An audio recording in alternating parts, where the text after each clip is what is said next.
Let me first ask you about the question of jurisdiction. If you can, I guess, agree that FTX's token is a security, would you be able to step into a business that's outside the borders of the U.S. operated from the Bahamas?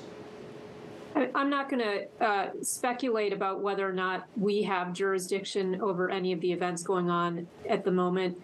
I think the questions around lack of jurisdictional clarity are partly our fault because we've had opportunities, we've been asked time and again to provide more clarity about where our jurisdiction lies, and we've not done so, and that's part of the reason that you all have the questions that you have right now.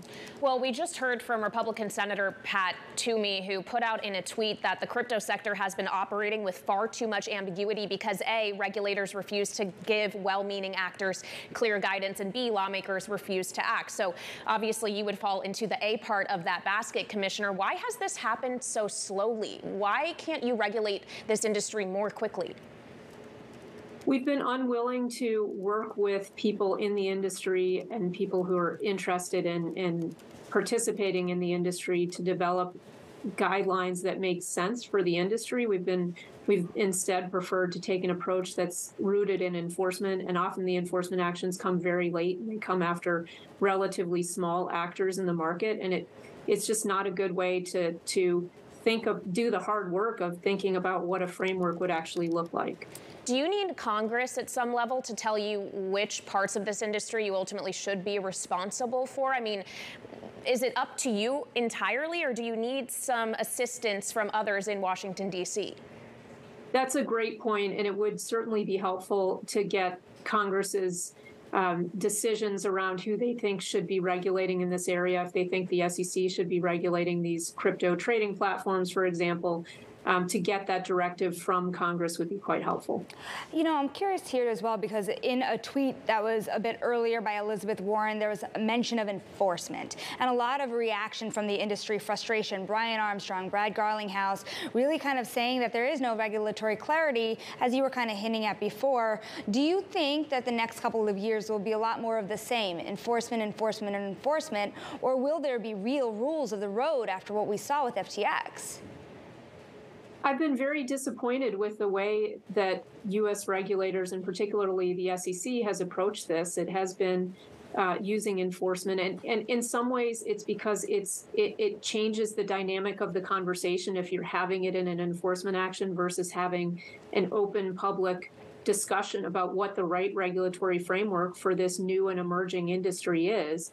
Yes, there are places where it can slot into the existing regulatory framework, but there are areas where you do need to make adjustments.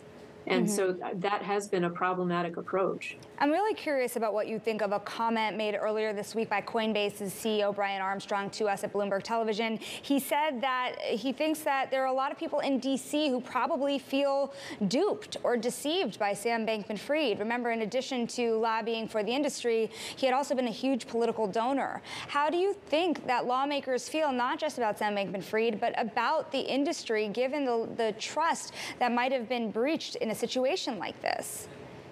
Well, I don't want to talk about any individual person or entity, but I will say that the idea behind many of these innovations in crypto is really to move away from centralized entities or particular people and to look at on-chain development of innovation, on-chain activity, which is transparent, which anyone can audit.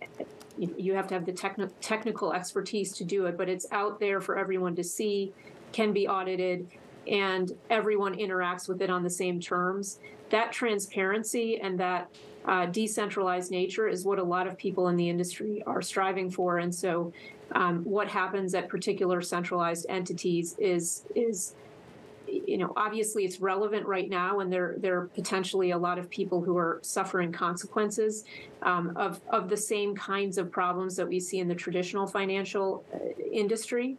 But the goal is to move toward this more transparent, more decentralized, more resilient system. Have you at the SEC, Commissioner, already started receiving complaints from American investors worried that they'll not be made whole by FTX.com?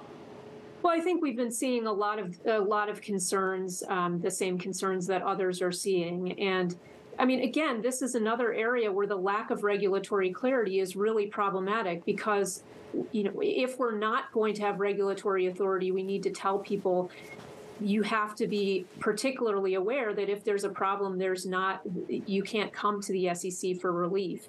And the ambiguity has not served the American public well either.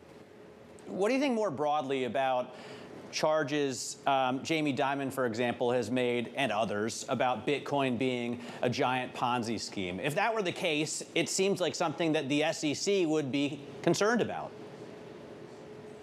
Markets are about people coming with their different opinions and different views on value of different assets and coming together and working that out in the marketplace. So what we should be doing as a regulator is allowing these markets to work and not standing in the way of the markets working and people bringing those different valuation opinions there. That's what we do for other asset classes, and that's what we should do for this one as well. Considering the scale at which we've seen a lot of firms really lose customer money this year and file for bankruptcy, we're not saying that's necessarily happening yet in the case of FTX. They are looking for funds, but it could be a reality if they can't get those funds secured. Do you think, Commissioner, that the tone among regulators and with the industry has the risk of becoming more hostile than it's already been? I think that we can take a moment like this and use it to turn to a more productive approach. Again, this is not an approach that says anything goes. It's an approach that says we have these mandates to protect investors, facilitate capital formation, and make sure the markets have integrity. We need to make sure these mandates are being abided by here, but we can work with you on the way to get there. And so this is the moment for us to take a more productive approach, and I think one that will end up being better for everyone involved. So that's what I would like to see us do from this moment on.